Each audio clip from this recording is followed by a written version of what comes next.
Hey, Rebecca, so good to see you today. Oh, Michelle, thanks for doing this. This is just one of my favorite topics, and I love talking to you about mind body stuff.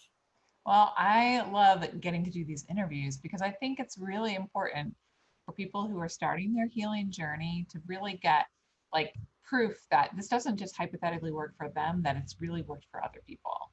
So I would love to hear about your story, and like maybe how you healed, what life was like before you healed, and then maybe like the journey into healing and what that looked like. So yeah, thanks for doing this today.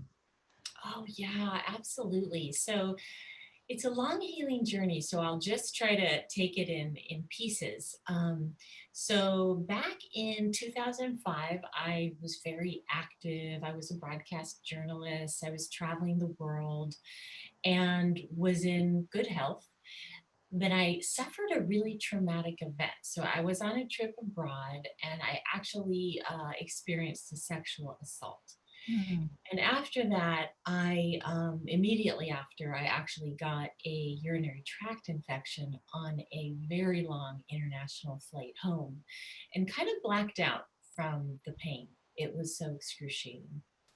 And obviously that event was traumatic for a lot of reasons, but I think it wasn't something I could even process emotionally at the time. And what happened was I just became very ill after that trip. I got what seemed like three viruses in a row, but they were really virulent. And I basically couldn't sleep. I had always been a great sleeper. I felt like I had the flu 24/7. I had anxiety. I had trouble just remembering names. I basically really couldn't function. Hmm. And I couldn't return to my job as a TV news reporter. I would try, but it just wasn't really possible. So it was quite terrifying. And I really went the medical route and went to lots of doctors. I've always been more naturopathic. So I went to naturopathic, integrative, allopathic doctors. And the diagnosis that came back most often and consistently was chronic fatigue syndrome. Hmm. And that fit all the symptoms. Also, fibromyalgia, post viral syndrome, high titers of Epstein Barr, sometimes hypothyroidism, and then that leads to all these other things you're told, leaky gut syndrome and cognitive dysfunction. I also, at 34, kind of went into a state of instant menopause that fortunately was temporary, but I started getting hot flashes. It was very difficult. So I just kept Wow. gathering all these diagnoses and pursued that kind of different medical treatments, everything from viral IVs or antiviral IVs to every kind of diet you can imagine, anti-candida diets, supplements, treatments, and Hmm. really nothing helped. And so I can tell you a little more later some of the other things I started doing that did help, but I'll just say that that actually went on for about 10 years, where I was really caught in the cycle of trying to treat something physical, the physical symptoms through physical means. Hmm. And that just didn't really shift the needle. Yeah, yeah. When you were going through it with 10 years, it's a long time. You mentioned that you couldn't go back to work. Were you on disability at that point? I did eventually have to go on disability. Yeah, at first it was state disability. And then I really lost the ability to support myself. I lost my independence. Yeah. I was able, fortunately, to take care of myself, but then I lost my home, my income, so many things. And I really couldn't relate much in the world because it would zap my energy so much. So those add stressors that we now have learned with this mind body work that we're going to talk about actually can increase the symptoms when you have additional emotional stressors. At the time, I really wasn't linking that. I should say, actually, this journey went on for 13 years, where I had severe symptoms, but they started, coming and going where I'd get a little bit more strength over the years, but not a whole lot. I still was really kept in this little bubble. It Hmm. was just probably about the 10-year mark that I gave up. on any sort of physical relief, even energy healers and things like that, because I had tried lots of Yeah. shamanic healers, Reiki practitioners, and even that really didn't help. So I finally really let go of somebody else trying to fix me. And I had been doing trauma therapy at this point, and other therapy, and I've been practicing gentle yoga every day. Um, and I started meditating, which just really calmed my nervous system. And I really just decided I'm going to reach for any kind of little relief, anything that I enjoy, Mm. rather than trying to sort of fix myself and get well again, because it was such a roller coaster, of hope and then dashed hopes. Oh, yeah. And so I started writing poetry. I started reading poetry. I would just literally like stare at the trees. I listened to Eckhart Tolle a lot and read metaphysical books. I couldn't actually read a lot either, but I would read little bits. Um, and I feel that after about 10 years, and I'm a bit of a slow learner and I'm very stubborn, I fell into this state of peace where I really just was, I didn't like the symptoms. They were still quite severe. But I just stopped fighting them, and creating more emotional stress. And I just reached for these simple activities. And I think that that opened me to a state of peace and acceptance that then did later lead to a real healing breakthrough with Mm. my health. Yeah. Wow, it's incredible to hear, and I definitely relate to this myself, how these symptoms, pain and fatigue and otherwise, just reduce our lives to where we're very small. Like life becomes, like you said, it's like this bubble. And what was maybe complex and developed and integrated, we just become like a very, very small version of ourselves. And it's really a difficult journey. It's so isolating, it's so life altering. And to be in that for a decade or more is it's really a struggle. It's super hard to live through that. And I can relate to that place of finally coming to an acceptance where you're like, okay, this is where I'm at. What can I give to myself and my life to make it better? And it sounds like you did put some things into place. And maybe that eased, like you said, it eased or calmed your nervous system, but those weren't the things that helped launch you into healing, right? Right. And thank you so much for saying that, Michelle. I know that's something we share, that we so can understand each other, even though our journey's been a little bit different. But I think when you go through something like this, you gain so much compassion, and Mm. how one's life can become so limited physically and in pretty much every way imaginable. Um, that did open me up to another dimension, more creativity, spirituality, Mm. realms that were not as limited. But as you say, that really didn't change the symptoms. So for me, I had this tremendous breakthrough when I learned about this kind of work that you and I both practice, based on Dr. John Sarno's legacy, which he called Mm. TMS. But interestingly, because I just started following what interested me, I took an online writing class, and it was called Write into Light, and I was writing poetry, and I met a woman who said, well, I actually healed from chronic fatigue syndrome. So when you talked about the power of story at the beginning, I think it can be really powerful hearing, actually, and almost getting a transmission from someone who healed from similar symptoms. So she said, I'm happy to talk to you about how I healed. And I said, I feel like I have the flu all the time. It was actually, let's see, the winter of 2017, and I was having a lot of symptoms. I said, I can probably talk to you for 10 minutes. Mm. 3 hours later, Ah. I literally went running around the block just from this conversation with this woman who's not a coach, she's not a doctor, but she actually healed from chronic fatigue syndrome through this work called TMS. So basically, this mind body work.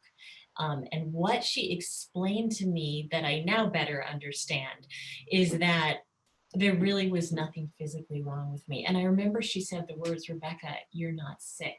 And it went off like a light bulb, like I could see the truth. It wasn't that the symptoms weren't real, they were 100% real, but the cause wasn't physical. So I had been told by doctors viruses had gotten through the blood brain barrier. And I actually thought I could feel the viruses. I mean, you start imagining these things. Um, but she explained that those weren't causing the physical symptoms. It was really these learned neural pathways in the brain. And because I had experienced a trauma, they were really trying to protect me from the overwhelming emotions that I had experienced before and after the trauma. Once I realized that, I felt the truth of it. This light bulb went off.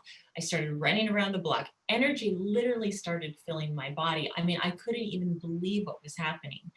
Um, and so it was somewhat of a spontaneous remission. But then I will say within, the next few days, symptoms started coming back because I hadn't really learned new ways to work with retraining my brain and really processing emotions in the body and sensations in the body, which even though I was on this real spiritual journey, I still hadn't really gone into the somatic work in the body. So I studied that for myself. Um, and then went on to do some training programs over the next couple of years. And I'll say though, even after that conversation with this just lovely woman I'm so indebted to named Kathy, um, it probably took about 8 months of working with the mind body coach until I like really stabilized and felt I had recovered. And as it's always a little bit of a dance, but I really gained back my freedom, mobility, independence, a sense of comfort in my body, Yeah. clarity in my mind. Yeah. And it's just Do you been, think it took you about 8 months to feel like you healed, or you had some pretty immediate relief, but then it was kind of like a complex journey to really being healed? How would you describe that? yeah, I would say so. I mean, I really had that evidence when I had that light bulb moment. It doesn't have to happen that way. Some people may just get a little bit of relief, but for me, because I was so sick and I got so much relief, I believed in it. I was like, okay, this is a direction to pursue. Yeah. But, I couldn't really even go out and interact with people in the evenings or even with my own family, or I would have insomnia and then flu-like symptoms for weeks. So I had become so small that there was a lot of fear in venturing out of my routine. So it took about 8 or 9 months. I worked with this wonderful mind body coach named Jim Prusak, who Mhm. has a YouTube channel, The Pain PT. He actually came here to my house in this very room, and he helped me first of all process some of the sensations and emotions that were coming up in my body, but also guide me into expanding my range of activities. And as I would expand, like as I would say, okay, I'm actually going to meet a friend for dinner, um, I would have insomnia that night, because the old neural pathways are like, this is dangerous, we're trying to keep you safe in your house contained. um, but what you really learn with this work is to be indifferent to that. And it's almost like training a puppy dog. Like, we're safe, we're okay, we're going to go out and meet a friend. It's not dangerous. It's a completely safe thing. I'm capable of doing this. And if I get symptoms, insomnia or whatever, just carry on and just continue to expand your boundaries. And eventually then those symptoms went away and I started sleeping well through the night, Mm. feeling good energy in the day. But that indifference to the outcomes really important when you're retraining your brain, what's safe and what's not safe. Because if I start reacting with fear, oh no, I have insomnia, I need to go back into my bubble, my nervous system responds to that. It says, oh yeah, we need to keep her in her bubble. So it's like you're reestablishing a sense of autonomy and I think self empowerment in living the life that you want and need to live. Mm. Yeah. Wow, that's really true. When you get that place where you can reverse those learned neural pathways around, if I do these understandings that we have, if I do this, this will happen.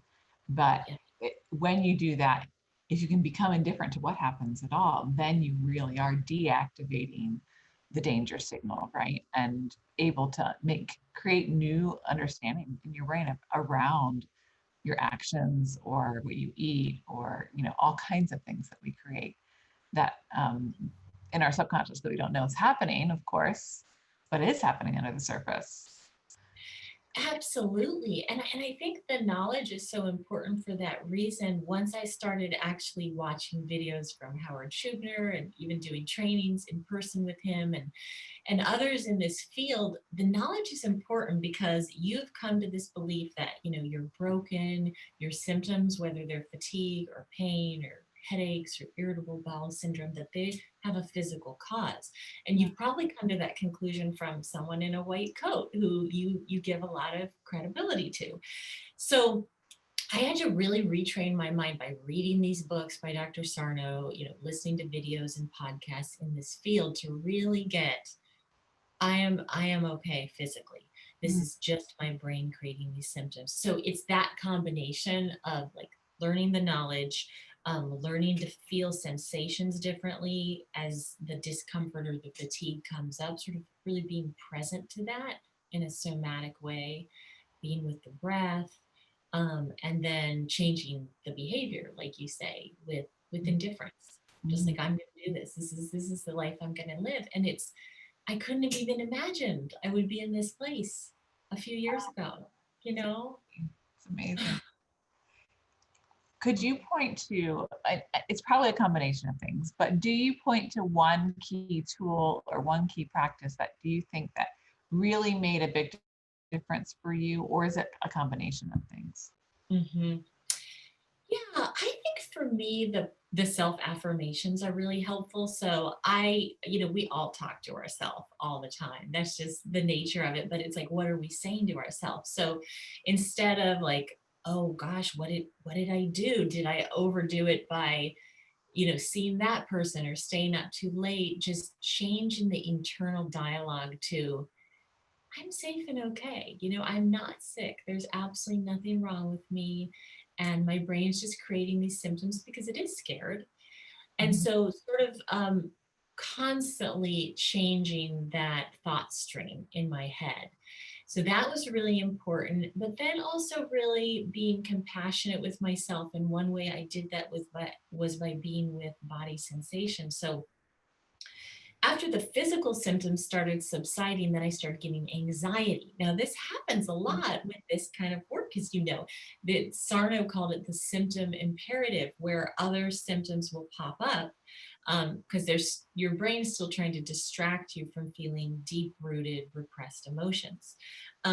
To me, an antidote to that is to feeling the emotions and sensations in the body. So I love somatic tracking. That's a process where you're just kind of tracking sensations in the body, like if there's a fluttering in the stomach or a pain in the back, or I used to just get really like almost a burning sensation in my brain, and then kind of expanding my awareness out from that. So I did these kind of audio meditations that I would listen to every night before bed.